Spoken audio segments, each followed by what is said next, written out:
Pilia, reportedly making gains to the south and east, but around Konstantinivka, both sides slogging it out, both sides reporting some gains, some losses. All right, so this is the good show.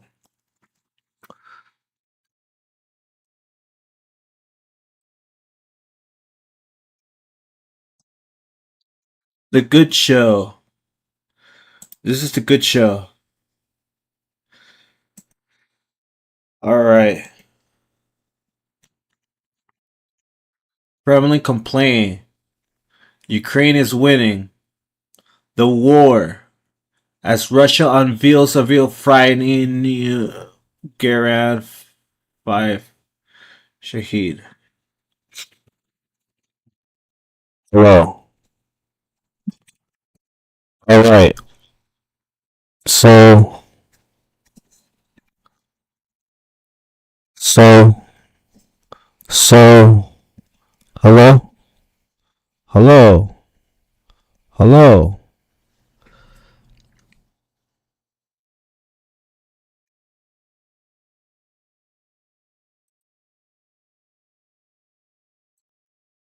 Stupid.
In this country, a long-awaited defence investment plan, which is the blueprint for the future of the armed forces for the next 10 years, has not been published. It's not on the horizon. In America, President Trump has swung his weight behind Hungary's Viktor Orban, who's facing re-election over the weekend, and that follows a visit from Vice President J.D. Vance, which President Zelensky questioned the helpfulness of that visit. We also heard from President Zelensky this week about how he speaks to his mum almost every day, despite the pressures of being a war leader. That was in an interview with Alistair Campbell on their leading podcast. He said that Zelensky said if he misses a phone call from his mum, he will receive 10 or 20 in the course of a day, so he better answer the first. Zelensky's also confirmed, on a slightly more serious note, that Ukrainian drones and electronic warfare teams have successfully destroyed Iranian drones over the Gulf. Now, we reported that a couple of weeks ago, but Zelensky has confirmed it for the first time. And finally, one other story outside Ukraine has been that Britain's Defence Secretary John Healey said that 3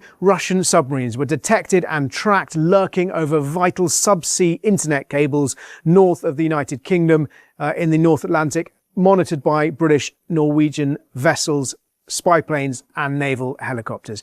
Significant because 2 of these vessels, he said, were from Gugi, Russia's deep sea research unit. They have the capability to dive far deeper than any crewed British submarines and to sow sabotage devices, either explosive devices or perhaps cable cutting devices close to these vital cables. If you have any questions, please do ask them in the comments below, and I'll do my best to answer as many as I can next time. 3 to get through today. Number 1, what would be the key vulnerabilities to Ukraine if it were to lose US weapons? Put very simply, I think it would be air defense. America supplies the most sophisticated and advanced air defense missiles, the Patriot. We get a lot of questions about data centers the and Patriot their water use. missile. Let's discuss this highly debated topic. Patriot. Most are supplied by America, but The some are also Patriot supplied missile through system is going to be European one of the uses systems of that will American eventually be Ukraine might used also suffer to at mark the same time several America turned off, ballistics the intelligence, out of the and air. that's about detecting Russian attacks, detecting Russian These units. detections Those would be the greatest vulnerabilities. that Question number 2. How would Russian soldiers that react will if the eventually Kremlin have war chest was empty? that will eventually To cover understand that question correctly, that's vulnerabilities if in Russian Ukraine's soldiers could not be defenses. paid. It's an excellent question. I was talking to a European general this week who was comparing the economic situation in Russia now to the 1980s, the strain that Moscow's under. He likened to the mid-1980s, where the outward signs of the strains were not really there, but by the late 80s, he was saying they really were much more visible. And then, of course, that led to the collapse of the Soviet Union. Again, potentially wishful thinking. Short answer is most soldiers would probably stop fighting. I mean, and try at to go best, home. Russia wants most a collapse Russian soldiers, I like the would Soviet posit, although I Union. can't be sure of this, are not Can you ideal. believe They that? are there for the money. This That is their a job form for of them. liberty And if is the government they were serving, is the leaders destroying they thought they were themselves fighting for, politically idea they and thought they were fighting for collapsed, then they would likely stop and fighting. militarily. Final question. With Russia on the back foot, is now the time for the West to impose a no-fly zone over Western Ukraine? I think we need to challenge that assumption that I mean, Russia is all on the you back hear foot. is destruction at all costs when they're launching these types of weapons. The Russians have I mean, complained about Ukrainian advantages, but I think it's too got to early be to say sicker Russia than is that. completely on the back foot. They are still slogging it out in this conflict. Nonetheless, the debate over whether or not the West should impose a no-fly zone remains live. Ukraine wants the West to help them close the skies right across Ukraine. We've also heard from Western politicians supportive of the idea of imposing a no-fly zone to create sort of safe haven areas. But it hasn't happened largely because it increases the risk of direct confrontation between NATO armed forces and Russian armed forces. Although I would suggest that shooting down missiles uncrewed missiles does not create that direct confrontation. Thank you very much for watching. If you've got any questions, please do ask them in the comments below, and I will do my best to answer them next time. And of course, if you've watched this, if you're a fan of Frontline, please like, please subscribe, please share it with your friends. If you'd like to follow any more of my defense work more closely, then of course you can follow me on Twitter at Jerome Starkey.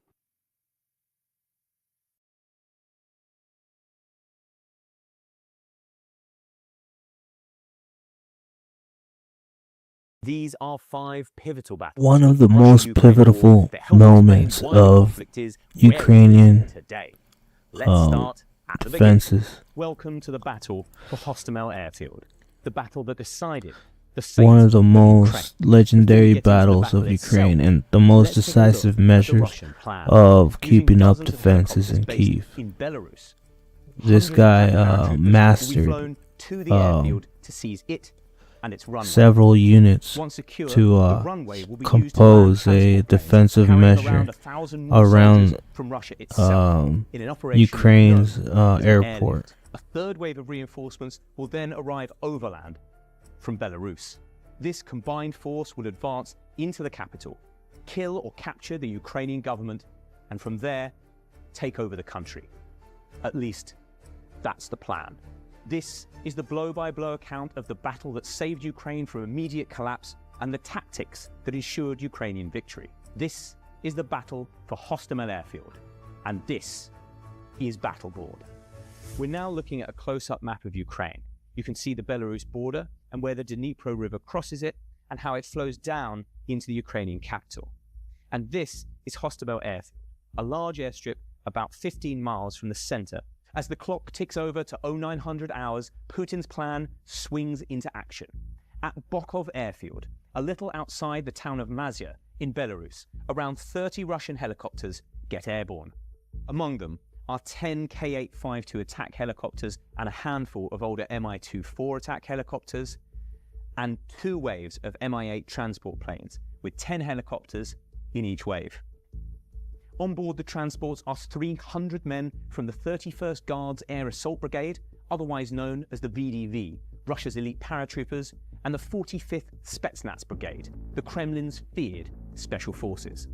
The helicopter pilots quickly navigate from Mazia to the Dnipro River and then begin to follow it south towards the Ukraine border.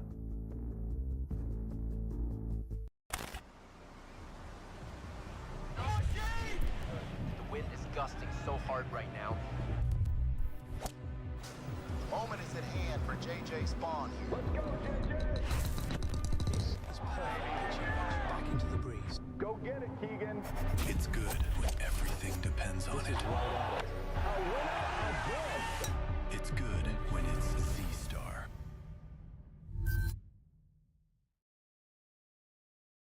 You know, we're the ones who are the front line in those clients in the industries, you know, in tax and in cyber, in risk, in process. Kiev has 2 large air defense sites scanning the skies north of the capital for threats. Even though Russia's missile barrage should have destroyed these sites, the helicopter pilots are taking no chances. They are flying very low, known as a nap of the earth approach, to pass underneath the Ukrainian radar. Around 9:30, they cross the border unnoticed and continue to follow the river south towards the Ukrainian capital. Emerging from the waterway, the helicopters skim the surface of the Kiev reservoir until they get within sight of a large dam just to the north of Kiev. At last, the Ukrainians spot them and air defenses immediately open fire, downing one Mi-24 and damaging a Ka-52, which crash lands. Already, it appears things are not going to plan for the Russians. Putin's security forces had assured him that the Ukrainians would not resist a Russian invasion. In fact, they would be thankful to get rid of their government and rejoin the so-called motherland. For that reason, the force on its way to Hostomel is not particularly large or well-armed. They face having to hold the airport for hours, at least, before reinforcements arrive, and even when backup gets there, they will all be surrounded. This operation was always going to be risky, but if the Ukrainians are resisting, then the odds are heavily stacked against Russia. Perhaps this occurs to some of the men on the helicopters, but they press on regardless and make a sharp westward turn away from the Ukrainian capital and towards Hostomel airfield. At 10:30 hours, they arrive. This is Hostomel airfield, otherwise known as Antonov Airport because the Antonov Company, a Ukrainian plane maker, has one of its 2 main bases there. It compromises 2 large hangars where the company stores some of their fleet, including the Mriya, one of the largest aircraft that ever flew. There is a radar array at the north end of the airfield, a collection of military buildings in the southeast, including a barracks, and beyond that, some residential buildings and the city itself. Then there is the all-important runway, a little over 2 miles long and made of reinforced concrete rather than tarmac to handle the Mriya's weight. The perfect spot, in other words, to land a bunch of heavy military equipment. As the Russian helicopters arrive from the east, they find the Ukrainians waiting for them. Around 200 soldiers have been on alert since 6 a.m. when 2 rockets slammed into the airfield, aiming for their barracks and administrative buildings. Both missed. Around 20 men are guarding the radar, while the rest are spread out near the hangars. These men are equipped with a Zu-232 anti-aircraft gun, while these men are armed with only rifles and Igla anti-air rocket launchers. As a precaution, they have parked vehicles all across the runway, meaning no aircraft can land until they are moved. These men are mostly from the 4th Rapid Reaction Brigade. The unit is NATO trained, but the troops at the airport at this moment are far from elite. That's because Ukraine thought Russia's initial attack would take place in the Donbass, hundreds of miles to the east, and it has moved all of its best men there.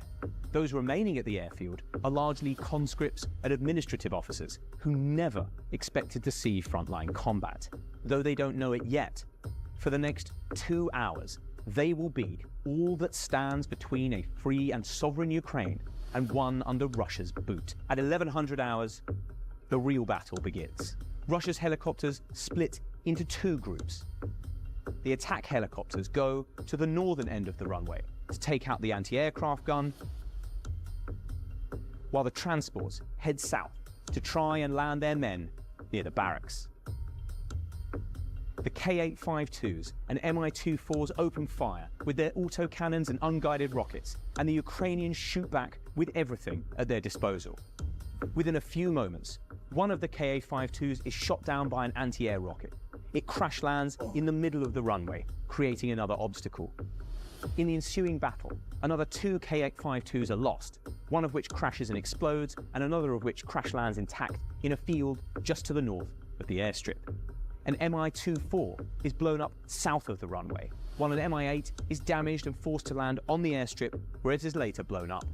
Heavy damage is caused to the airport as missiles go flying.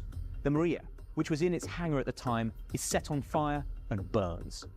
Fuel tanks dotted around the airstrip are also set ablaze, and the burning of crashed helicopters fills the sky with black smoke, making it even harder for Russia to land.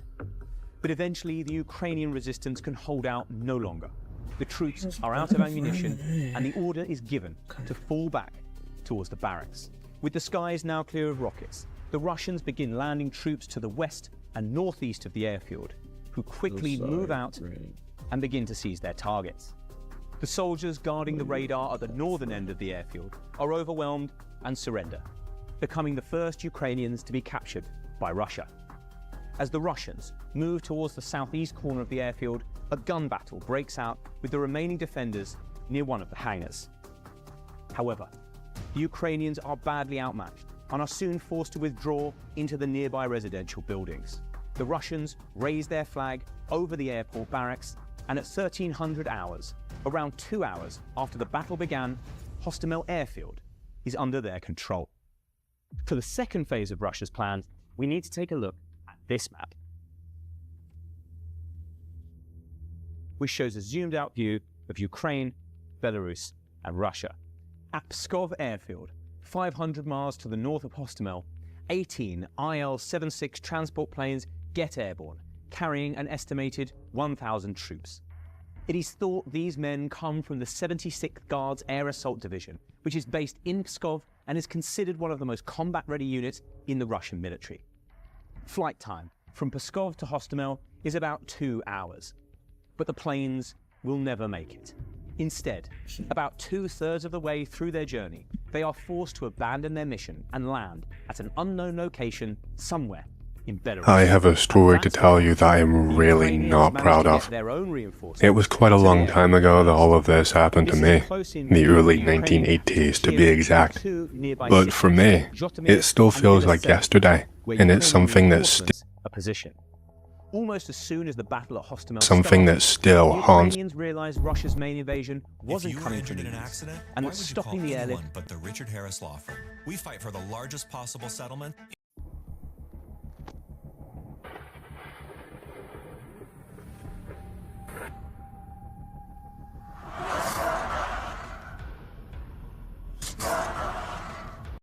A massive attack from Ukraine. It is all about to end in a matter of weeks. Russia is just tending to something that it cannot control. A missile system, several cruise missiles, driving the Russian bear into madness. From everyday living to military control, the Russian bear is going mad. This retaliation was from something that happened about years ago.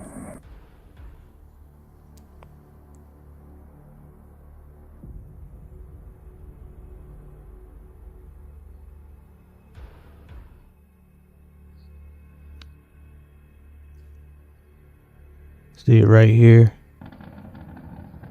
We can look at those missiles. Interesting.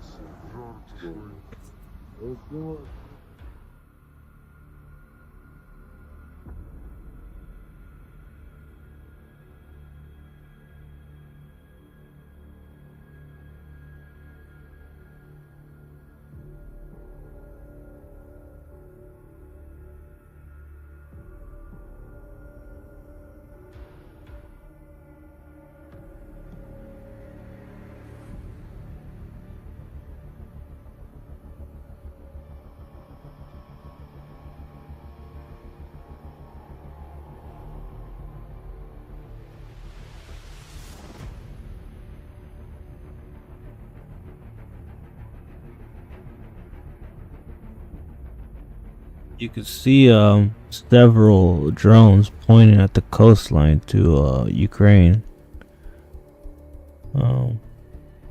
It seems like Ukraine is managing the Melitopol area.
Right, so right here we just saw a whole bunch of attacks.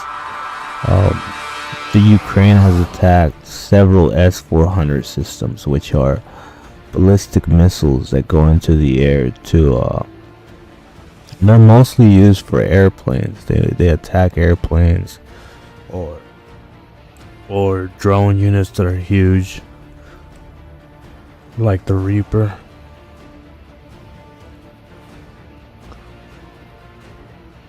What else?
Air defense units of the 3rd Army Corps shot down 33 Russian UAVs that were flying to attack peaceful Ukrainian cities.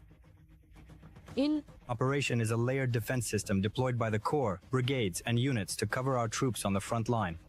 At the same time, the fighters of the Troika are holding the country's first line of air defense and destroying drones that Russia sends to strike all across Ukraine. Today, the air defense of the ground forces is the first echelon of protection for Ukraine's skies. This echelon includes short-range anti-aircraft missile systems, mobile fire teams, interceptor crews, and anti-aircraft artillery. The main feature, essentially, is that we simply have a small caliber of strike weapons. Accordingly, the engagement zone is small, and there are limits to the targets we can engage. But this also gives us certain advantages. Our crews, our units, are agile and mobile. They use tactical level radars. That's why we try to destroy as many enemy aerial targets as possible that enter our area of responsibility. It is this fact that remains. If this process is scaled up and coordination... Ukraine has scaled nicely to defense to extend its military pressure and military prowess around the region. It's still trying to take on Donbass. It's still trying to create a military that can function both ways, defensively and defensively. Right now, they're putting on force their defensive measures, for they have ripped through the Russian barrier into pieces, and that's just incredible.